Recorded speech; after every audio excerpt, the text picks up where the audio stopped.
plan here is we're going to make one stop where we actually get off of the bus, and that is at Cook Pond, right next to Henry Lord Middle School. But on our route, I'm going to be able to point out a number of things that the city is currently working on. And then over here on the left is the bike path. Really pretty, right along the water. Access path. Oh, okay. Yep, There. right, like that, you know, page. Oh, okay. Out the right-hand window, you can see where the Quequechan River Rail Trail will run along the Quequechan River that the city was named for. If you take a right-hand turn off Eastern Avenue, you will go down Meridian Street into an area which is now being developed by the city and by UMass as a technology, whatever technology development area. And so that will be another piece of that scholarship city. So we've been working on a number of projects to get that idea of bicycle safety. You know, this city certainly operates as though motor vehicles are the only means of transportation. Is that right, Robin? And so we've got Fred TV is a television station, public access, and it runs out of the high school. So they have done quite a few projects for Mass in Motion.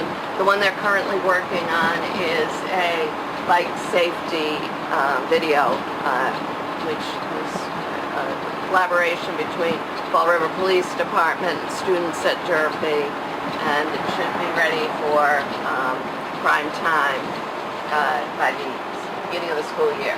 So we're trying to see whether we can consolidate the opening of the Scholarship City bike path, which is going before City Council tonight, and getting the video out there, and we've been doing our helmet giveaway that Robin has been very involved. This section of Fall River, the south end, has the highest rate of obesity in the city.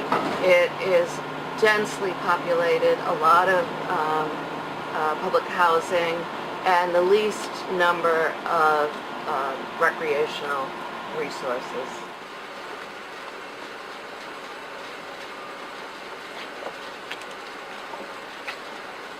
So for the situation here is that when I started with Mass in Motion, I went to a meeting of the Father Kelly Neighborhood Association. I had just ridden my bicycle around the pond, and that's the neighborhood association that's mostly associated with this pond. And I was telling them something. Oh, I just went around this beautiful pond, and they were like, tell us about it. We've been working on that. So for 2 years, that neighborhood association, there's a new neighborhood association, the South End neighborhood and Maplewood are very interested in what's going to be done here at Cook Pond. When we came, it was just pouring out the poison ivy, so just kind of keep your eyes open as you walk. So the next step was to approach the trustees of reservations, and particularly at that time they were into urban parks. They got us started with Fall River Park Advocates. That was one of the first projects that Mass in Motion took on. And so we started working last summer over here, both on partnerships with the private owners and also with cutting back all of the invasive species, particularly at the far end of the pond, which you'll see later. We've been getting permission. We're waiting now for the National Guard. They have property down here. This is South Point Rehab Center. Just got permission from them to cut the path onto their property and use their pathway. You know, a lot of stuff goes on down here, and the idea is that if we can open it up and get the public to embrace it and become stewards of it, then this will become a recreational focus in the South End. We just hear stories all the time of men talking about when they were kids and they would go fishing, or the turtles that they would catch. If you come down, the swans and other bird life is really pretty amazing.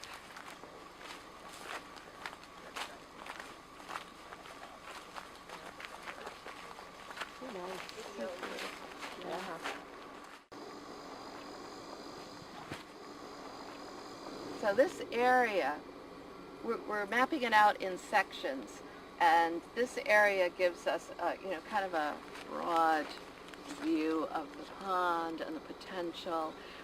If there's a school situated at Henry Lord, we see it as, the opportunity for physical education, for science studies, environmental studies, all kinds of things, and they'll have access to get over to the. So the major challenge here is that these kids come, they do this work, and That effective we've got to working keep down it there up. now. How many guys do you have here? How many people? Today we have seven. Plus Cedric. It sounded like a lot more when I could hear crack. How you doing, Dave? And Dr. Valancourt over there is reminiscing over Yes. his I used to go fishing. fishing days.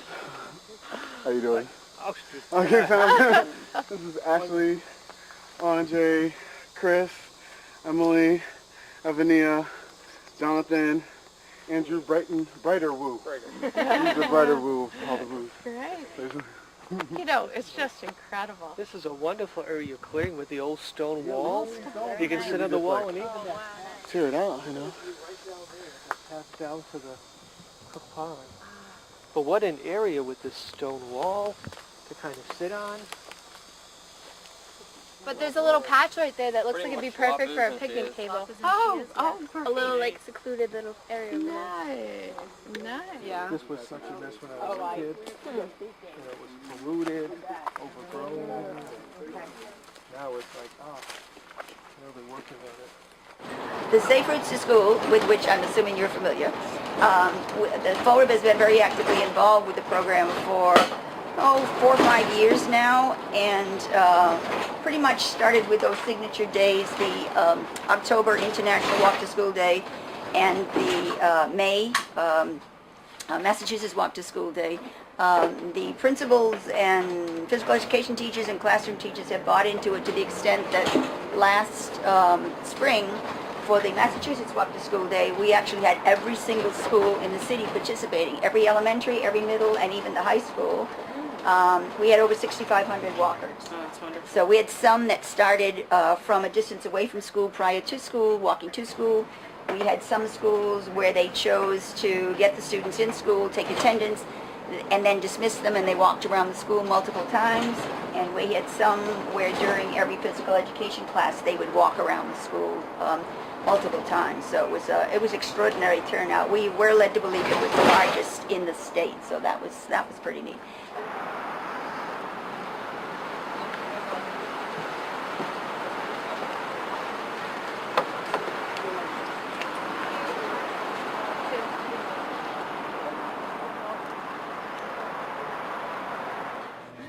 And are you familiar with the Rebel with Johnson Award that the city got? Yes, communities in the country out of 155 applicants chose for their first program to help prize, which is pretty nice. I'll do the Wednesday thing.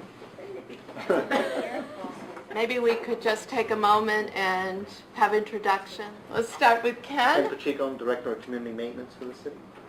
I'm Marsha Picard. I work for Partners for a Healthier Community as the Fall River School Wellness Board. Hi, I'm Kelly Whitmore, and I work with the trustees of reservations, and I've been working with Julie on the Cook Pond project, and also worked with some very committed Fall River residents on the adoption of the Community Preservation Act in Fall River too. I'm Liz McVeigh. I'm with the Department of Public Health. I'm the Community Transformations Grant Project Manager. Maria Rosa, Department of Public Health Regional Coordinator. Aaliyah Martin from Health Resources and Action. Robin Thorpe for the School Department, by committee, by commission. Brian Pearson, I work for the Community Development Agency, and I'm also the chairman of the Affordable Bicycle Committee. I just wanted to say again that This massive motion was very fortunate in that it had the foundation of Partners for a Healthier Community, which is celebrating its 20th anniversary this September, and Healthy City Fall River, which is 10th anniversary this September. So into that came Mass in Motion, and why, as we drove around, you saw all the infrastructure projects that we've been working on, because as Marcia talked about and Dave talked about, food was something, Mass in Motion, this Mass in Motion did some work during its first year, but has moved more towards the infrastructure because so much great work is being done. Work that they're doing on the Scholarship City Bike Path, also the South Coast Bikeway along the pond and where that's going to continue across Brighton Avenue into the city. We then went over to Henry Lord Middle School to see the extraordinary work that's being done by the Youth Conservation Corps and the partnerships that Kelly and I have been working on with the private owners. We drove around, got on Dwelly Street, went down Dwelly to go past Vivera School, where we're working with Safe Routes to School on an infrastructure grant, and we kind of demonstrated that Abbott Court and Sunset Hill are less than a mile, in some cases half a mile from there to Vivera School. So we'll need to do a lot of work to change the culture of using an automobile or a bus to get a kid a half a mile to school, but we're ready for the task, right? Yeah. And I'll let you say the rest, because sure. Mass in Motion would not accomplish much without the great support of the Department of Community Maintenance. So. I appreciate that. Thank you. The Cook Pond project has been kind of like a pet project at the department. It really wouldn't have obviously been brought to light without Julie and her folks to get us started, but we see a lot of potential in that area. And what we'd like to do, using the Henry Lord now as a starting point, move in a northerly direction up that east coast of the Cook Pond, and we may have to skip a few spots as we like to say, connecting the dots. This is going to be one of those projects where we're going to have to be happy with a certain amount of footage, and then we're going to have some areas where we can't get to right now because of the processes, the private ownership, the grid property. There's going to be some roadblocks. But what we can do is we can continue making those small steps, which we will at Henry Lord, at some of the public-owned property, tie into the Henry Street boat ramp. And then on the opposite side, on the Dwelly Street side, which we have control over for a good portion, that's where we'd like to start, and maybe do a wooden deck in that area with kind of an overlook that would jut out just a touch. The Dwelly Street area was where the National Guard. Yes, the National Guard. So that's the long strip of that's what he's talking about. Basically hidden by the overgrowth. So we're going to maintain quite a bit of tree, of the large trees, the species that we can control, and have some of them coming through the walking platform, as a focal point with some benches around it, and extend the length of Dwelly Street along that wall, and then start turning as we get permits to. So the National Guard would be an easy turn, a steep cliff down, so to speak. But I think what we can do is we can eventually get on land and make the project more economically feasible. The platform is going to be expensive, but again, I think that we have the ability to fund small portions at a time without necessarily looking for crazy money in grants. And I think if we unfortunately don't start, we won't start. If we're looking for grants, we may be waiting forever, for that kind of money to come through. But I think if we take it in small sections, we can get most of that area done. It is a tremendous area with a lot of potential, and there's been a lot of money spent by Fish and Wildlife to restock that pond, to keep it stocked and to keep it clean. And I think most of the businesses that are surrounding it now are not detrimental to that pond. The heavy industrial piece is gone. The mills that are surrounding it now are, if they're not empty, they are reused as something that is not going to affect that area any longer. So. And Ken has been the person to go to for all the work that we're doing with parks, with making improvements in parks, some of it momentum that Right. get the ball rolling, and certainly the bikeways. So Yeah, I mean, of the bikeways, the industrial park, we completely restriped the industrial park this year. We've done Northeastern Avenue and Eastern Avenue, some with sharrows and some with actual lanes. The Meridian Street area, which was already designated. So we need to do a few tie-ins. Again, that connecting the dots kind of process. Tie in the Meridian Street to the industrial park, and then continue the bike paths in the industrial park up to Freetown. The challenge is the waterfront, where the Veterans Bridge, hits on the Fall River side is not an easy access point. So we need to make a nice clean route from there down to the waterfront. And the fact that right now, between the 79 projected project and the 195-79 project that is starting by the end of this month, there's a lot of construction going on in that area. So I think immediate access is going to be limited, but future access I think will be phenomenal in that area and allow us to tie into the center of the city, because the whole shape of Central Street and that downtown area tying into the waterfront will change dramatically with the new construction that's going on there. So we will finally have that connection that we've been looking for. Maybe not for the average bike rider, because once you get down to the waterfront, no matter how you look at it, you've got a hill to get back. But we can't fix everything. But I think that you may have to travel a little further north or a little further south in order to get to a little, a less of a hill, or the inclines on some of those streets are going to be more doable to the average bike rider. But for those who want a good ride, such as Brian. That area Mr. Pacheco's talking about, remember when we left the gates of the city, we were going under multiple ramps and some were rusted and there was construction? That's what he's talking about, those, as we call spaghetti ramps. Right. Those are all coming down. That's a massive, how many million, 100 million, 200?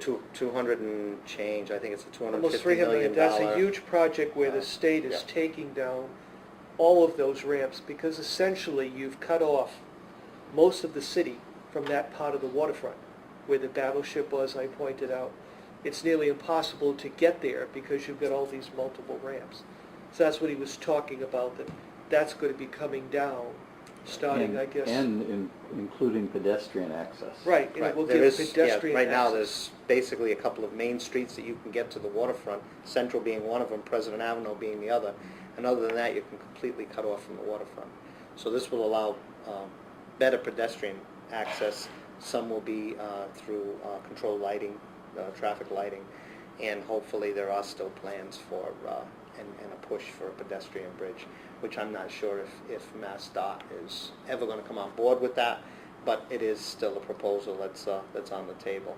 And it'll also the cultural area of the city in the Columbia Street area, Mulberry Street and Ferry Street, which is south of that downtown connection, is also going to be tied in much better now than it has been to the waterfront. So there's a lot of improvements getting us to Water Street and getting us into that area, as Dr. Valencourt said, that will make the waterfront much more accessible to everyone without jumping in a car and getting there, which is the case now. Then that explains what Julie was talking about, the connection with the railroad paths. Then that actually could be picked up at that point, and then that's what would take you into Tiverton, Rhode Island, and then down towards the bridge in Portsmouth. the connection along the tracks, because along the whole waterfront, and you can't see to get to it, are the railroad tracks that Julie was talking about, with DOT now saying that yes, they would permit bikes and bike paths to be along railroad. Right, and the current operator of the rail system, along with partnering with MassDOT, is changing all of the crossings. So any place that the railroad is crossing, public ways are going to be all renewed. So there's definitely a focus now in both, pedestrian, bike, and even rail traffic to, get to people to the waterfront and take them away from the waterfront. So. Also talking about policy changes that Ken has instituted a policy where as roads are redone, they will be considered for striping for bicycle paths. Hi, Mayor. Again. Nice to see you. This is our team meeting with the Department of Public Health. Welcome. Alea Martin, Maria Ibarra-Rosa, and Liz Matai. Matai. Oh, Matai. sorry. I haven't called every name in the book, Julie. Don't worry about it. Just all the good ones, right? Yeah, exactly. Nice to meet you, Mayor. Good to see you. How are you? Good to see you. Working very hard on a Healthy City initiative. This looks really cool. I want to take a look at this. Very nice. It goes from Swansea all the way to Wareham, That's great. and all the communities in between. Perfect. We're making some good progress on it. Yes. Good. Of course, Fall River's got a large portion either already done or in the planning stages with the Quequechan River Rail Trail. Yes, I know that's going on really well, and I don't want to hijack your meeting, but I just want to stop in and say hello and thank you for being here. And Palmer has been a huge partner in a lot of our initiatives, so hopefully we can create another success story. So thank you, everybody. Good seeing you all. Thank you. None of this would be Thank taking you. place without the support of the mayor and encouragement and opening all the city departments and encouraging department heads to work closely with Mass in Motion. And he created a bicycle And commission create too. commissions. Bicycle Commission. And not to mention the growth of neighborhood associations. I was telling you about the neighborhood associations around Cook Pond. But since the mayor took over, there has been a wellspring of new neighborhood associations as people are feeling that they're empowered by the mayor to make a difference in their community. Well, and they give me credit for a lot of stuff, but it's really the people you see in this room that are making things work. There's really a paradigm shift in the community for a healthier living. The bike path, the farmers markets, the mass emotion stuff, greater fitness challenge, all that stuff comes together and people get more enthused. And the Quequechan River Rail Trail, when it does come to reality, and hopefully very, very soon, that's really going to transform the community.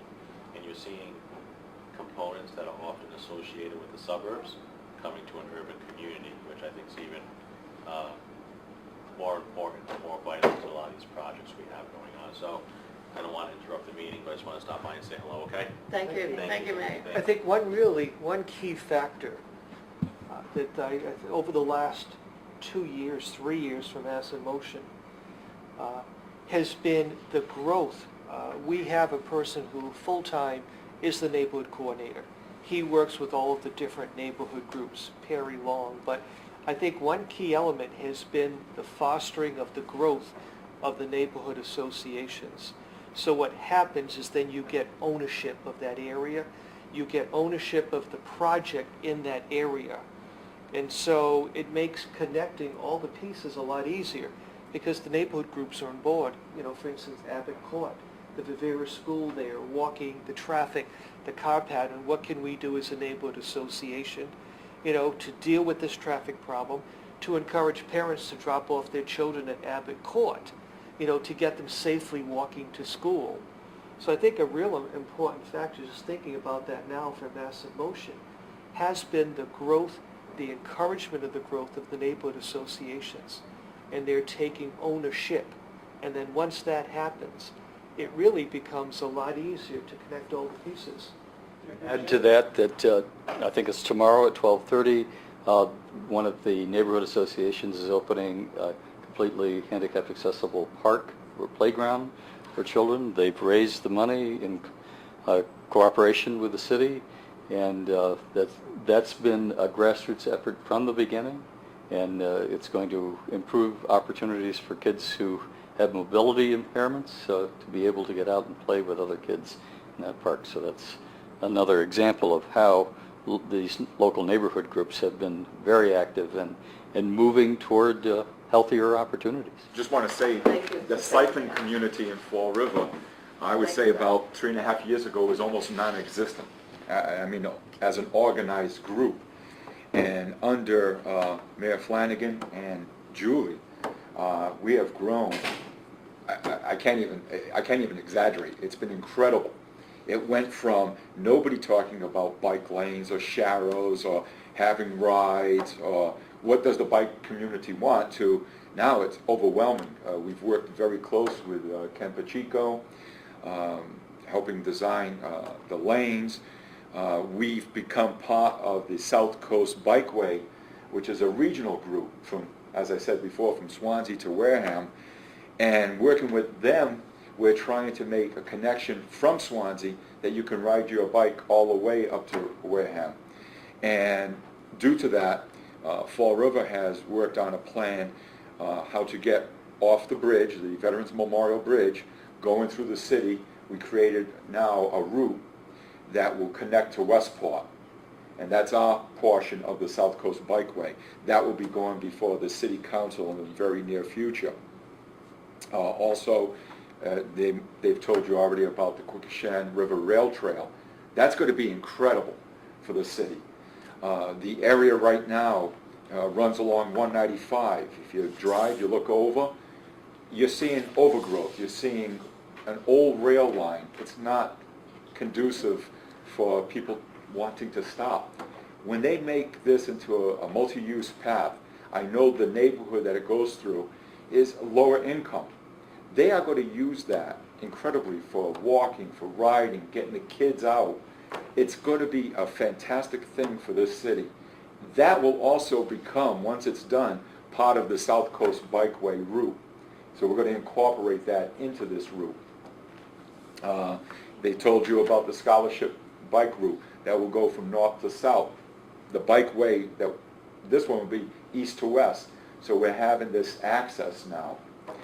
The biking community, with Julie's tremendous help, we've held many rides. So we're having people that once in a while would ride on their own. Robin here has become a member, and I remember when she first joined, she told me how you went out there, you rode by yourself. Yeah. Now she comes and rides with group rides.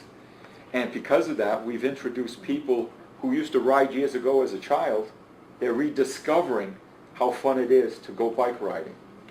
So we've been doing that. I guess you talked to them about talking to Mass Coastal about the, going along the... Just touched it, so. We sat down with the local railroad company that has the rights to the rail line that goes from Fall River to north and from Fall River south. And they're open to the idea of having a bike path along their rail line.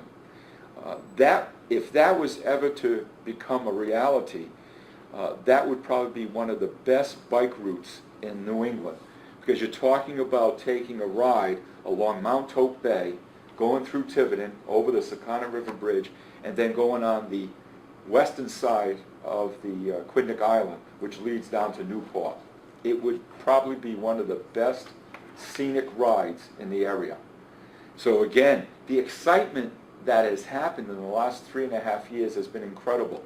Last year we held our bike committee meeting. We hold it once a month, and we had over 20-something people show up. We had a group that are into BMX riding, and they want to look at redoing part of Britland Park, which used to have a BMX track, to bring that back. So again, they found out about us, and they want now to latch on and expand their riding to there. So we've had many things. We've had a success story. Julie handed me this letter, and I'll pass this down. we were talking to Richard Davey, who heads Mass DOT, and he had several speaking engagements in southeastern Mass to talk about the transportation budget. Well, our group followed him all over the place, and we kept on bringing out, we would like to see the ability to have a bike path along active rail lines, which they have in other states, and they're very safe. At first he was worried. We supplied him with information, and at first he actually said, no, we're not doing that. We supplied him with the information from other states, information's across the country, and as you'll see, he changed his mind. He wrote this letter and said that they'll take it on an individual basis. So I was very happy to see that, he was open-minded and took a look at our information. So again, I don't know if I missed anything, but again, Because Ken mentioned it, and you're on the committee, the Route 79 Duval. yes, I also serve on the Route 79 Duval Street Committee in the city, and that's looking at Route 79 north from where they call the spaghetti ramps, all the way up to the Veterans Memorial Bridge. Currently, Route 79, I call it the Great Wall of China because it blocks the city's access to our waterfront, a beautiful waterfront that's blocked by this hill that is a highway. And what we're proposing is that they lower Route 79, create more of a boulevard, and have sections that you can get across for riders, for pedestrians, create more land, open space land, for open space and for businesses. So to bring back, it'll be an economic development and tourist initiative that we're proposing. So there is a committee, Mass DOT is running it, and we're also looking for the future of that. If that is ever done, the bike access and the pedestrian access is going to be incredible, as Ken said, because we are looking at creating a multi-use path along with this boulevard. And again, it's unbelievable what 3.5 years, what it came from 0 to 60. It's been incredible. Does the bikeway have an overarching mission vision that kind of would drive that? And so it could encompass, It can, what needs to and be it done. does, but it's very important for that voice to remain very bold at that table. I mean, Brian and I basically, and some others who really have that vision, but in accommodating others. Dartmouth, for instance, is a very extensive spatially piece of where this bike route, and it could be a rail with trail, that connects the two cities. A very extensive piece. And it's in the north part of the city. The most populated area is the south part of the town. And so they have kind of the small committee that Marcia actually sits on is led by someone who's very committed, but very committed to the very pretty recreational biking around town and connecting to the other more touristy venues that link all of the different communities. And so, and that's the easier route to go because everybody can buy into, oh yeah, we want to be able to safely ride. But to have that vision of connecting and making it something that, yeah, I'm not going to see it, but I'm going to fight that my grandchildren are going to be able to, travel to college on those bike routes. And it requires that vision, and it requires people who have it to keep it going forward. And Al worked back in 2010 when in 2009 our open space and recreation plan had expired, and the mayor actually appointed me, who knew nothing about community planning, to be the chairman of that committee. And it was mostly, department heads from the city who, because of the time issues, we had a very short time to put the plan together. And we're kind of thinking, let's just roll it over from the last time. But Al and I were able to sit down and really say, okay, what is the vision? Because there's a lot of, small steps, but what is the vision of this city? I think it was somebody, I don't know if it was Brian, who said, called Route 79, oh, the Great Wall of China.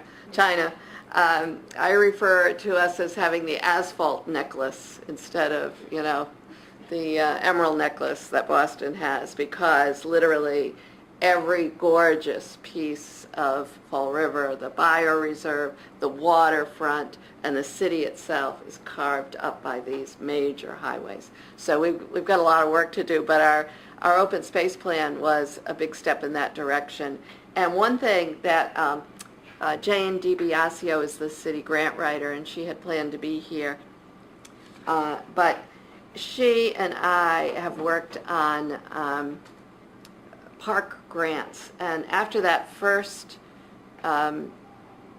finishing the open space plan, we put together a proposal for a park grant, and we targeted 5 parks in the city that had really to be ashamed of playgrounds. They were dangerous playgrounds. We took pictures, we submitted the proposal, and the city was turned down. And I am just so proud, I guess, to say that in the 4 years that Mass in Motion has been around working with the city, at least 4 of those playgrounds have been restored on the city's dime, with community development being involved with that, Ryan's office, and that's Pulaski, Chew, Ruggles, and now Kennedy Park has its groundbreaking this week. North Park was the 5th one, and a new school is being built there, so I'm sure they'll do something around the playground. But that is momentum, and I'm going to let Kelly and Al talk just briefly about the Community Preservation Act and anything else you want to, but they were spearheading that effort in this community. And well, last year we had been approached by the trustees of reservations as to whether we might be interested in going for the Community Preservation Act. And I think, are you familiar with the community CPA? Basically, it's a tax on real estate, and up to 3%. And we always thought that we could never pass it here, that taxes are the 3rd rail in this city. So, but for some reason, last year, we decided that maybe we should go for it. Things were changing, I think, in great part due to the efforts of Julie and Mass in Motion, that we felt ready. 3% increases per resident, right? Or per property owner? Yeah, each tax bill, residential and commercial. And we actually got voted in last November, a 1.5% assessment on all real estate bills. There were certain exemptions for low income, elderly, etc. But it'll yield about $750,000 on the city side and another $250,000 on the state side, for a total of $1 million that we haven't had before. In fact, we've had to give back money to the state because we didn't have the match. And we did that for North Park not that long ago. And that really hurt. And I think that was one of the reasons why we went for it, that it just, we just couldn't keep doing that. So we went for it with Kelly's aid and the aid of others, and we put together a little committee, and I don't know how we won, but we won, and we won handily, 58% to 42%. And we won in every single of our precincts, all 39 precincts we won in. And that really felt good, because there was some feeling that maybe this was just for the Highlands people to preserve their historic buildings. It wasn't for the South End or the East End. But I guess in the last analysis, we were able to show that indeed everyone would benefit. And a lot of it had to do with, the big question that always came up was, why do we need this? We get federal money now, state money, we don't need any more. But of course we do. Our parks and playgrounds are in deplorable shape. And of course, for every dollar we get from CPA, we can leverage $10 of state and federal money, because bike paths only require a 10% match. So it's a wonderful bargain in terms of that. But we've never even had that 10% match before. So it's great, and we're elated. The committee hasn't been put together yet, so we're not quite off the ground. But as of July 1st, the city has started collecting that money, and about October, I think, we might be able to start spending it. And the CPA committee will recommend to the city council, and the city council will choose the projects. So, Kelly, I'll pass it on to you. What do you think? Well, the momentum that Julie's work, I think, definitely was a huge factor. Julie and Al is not giving himself enough credit when he talks about the CPA, because he did a terrific job leading the campaign. And what's really exciting is that with Julie in play, having done all this work already, that there are projects that are CPA projects that are just ready to go.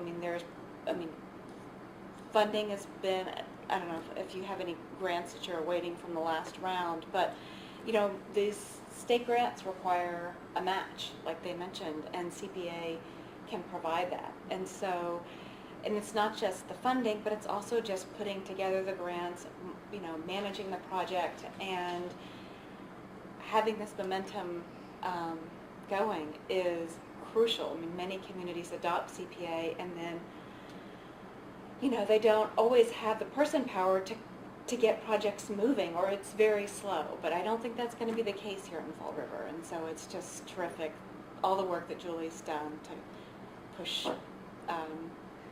these projects successfully forward.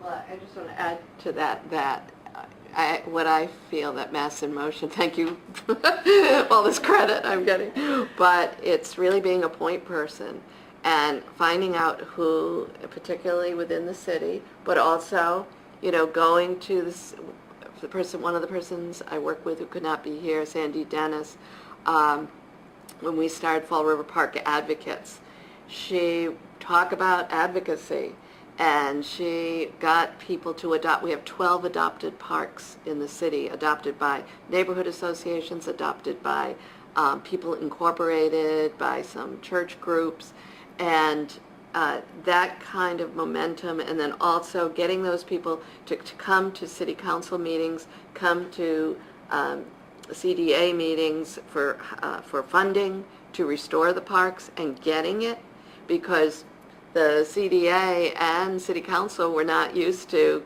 regular community people coming in with their little signs saying, my park matters, or talking about how, in this kind of city, that park is my playground, was my playground, and I want that for my children as well. And that kind of, that kind of advocacy, I don't know, was seen in regards to parks. When you met Renee Dufour back there at White's, she worked at the time for DCR, and her office was right down here at Heritage State Park, and she introduced me to the idea of repositioning parks, so that, and at the time it was true, if you went on the radio and they're saying, we're going to make these cuts, budget cuts, what should we cut first? And to every call it would be, well, we don't need all of these park employees. Let's get rid of those parks. Let's stop mowing so much lawns and, grass in the parks. And over the time, that's been for people to know that quality of life is equal to the open space and the parks and the access that you have and the safety you feel. And the Fall River Police Department has been essential in embracing community policing and bicycle policing. And I think I passed around, those are our efforts in the schools right now that I'd like Robin to touch on. But I have to say, these pieces going around, one of the challenges, at least here in Fall River for Mass in Motion, is, all of these wonderful people are available and they're ready to sit down and listen. The grant writer, the city administrator, the neighborhood association person, the traffic person who's in touch with striping the streets, Ken Pacheco, I could just go on and on. That is really extraordinary, but what is extraordinarily challenging is getting the word out. And for all those kids today, for one of them to say that they had seen this, the Cook Pond, I'm going to send that down, on the website, Healthy City Fall River. So what David is doing right now and has done all day will probably in about 8 hours be up for the world to see with all the corrections made, all the names added. Unbelievable. So please, if you don't have a chance to really look well at these today, just go to Partners for a Healthier Community / Healthy City Fall River, and everything that's going on is documented. But it's nice, you know, seeing those kids and having that connection there. And so we kind of utilize that school connection this year, this summer I should say, actually more than once with you as well during the school year. But the beginning of the summer we were going to have an event down at Ruggles, right? And we were going to do a helmet giveaway there. And then Julie goes, no, wait. She says, I think we need to have a better way of, you know, getting these helmets to kids who really need them, and a way to, like, you know, really educate them at the same time. So we sat down, I think it was a bike committee meeting, we talked about that. I said, you know, let me think about this. And I thought, well, maybe we could coordinate with some of the summer programs that are going on within the city schools. So I made connections with the different schools who are offering the 21st Century program, and we also coordinated with the police department as well. Officer Matt Sylvia has put together a nice little educational safety piece on bicycles and the importance of helmets and how your bike needs to be, what it takes to have a safe bike. So we set up some, finally, made the connection, set up some dates. Everybody said, okay, they'd love to have us come in. So we've done 2 events so far. We did the Green School first, which is my school, and then we did Talbot last week, and tomorrow we'll be doing Doran. And I would say, Matt Sylvia starts with his talk with the kids. How many of you wear helmets? How many of you don't wear helmets? And then a great amount of hands to go up, when the kids start talking about how they don't have helmets. And then it's the reasons as to why they don't have helmets that they go into. But by the end, I would say very few students choose not to take a helmet. Very few. And then this last presentation we did, Julie added the different colored designed duct tape for the middle school kids, and those kids went to town with that duct tape and really decorated those helmets and made it their own, and they were walking around going, see. And one of the students who was particularly, not happy about the idea of wearing a helmet, he walked out of there with that helmet all decorated with it, wearing it even, wasn't carrying it, he was wearing it out the door. So it was nice to see, and it's been well received by the students, I think, and the adults were very anxious to get us in there and speak with the kids. And one of the students at the first presentation we did, I can't remember if it was a girl or a boy, but they said, oh, this is the best thing that's happened so far this summer. So that was like, yeah, it was nice. It was nice. The kids enjoyed it too. So just all of the landowners around Cookon, Julie's kind of led the connection, but we've met with them just to talk about what having a path through their property would mean, and then just what there's a state law that says if you have your property open that you can't be held liable if somebody falls and breaks their arm or something. So we've had these kinds of meetings and slowly been getting permission, and it's a process, and it's just one more thing that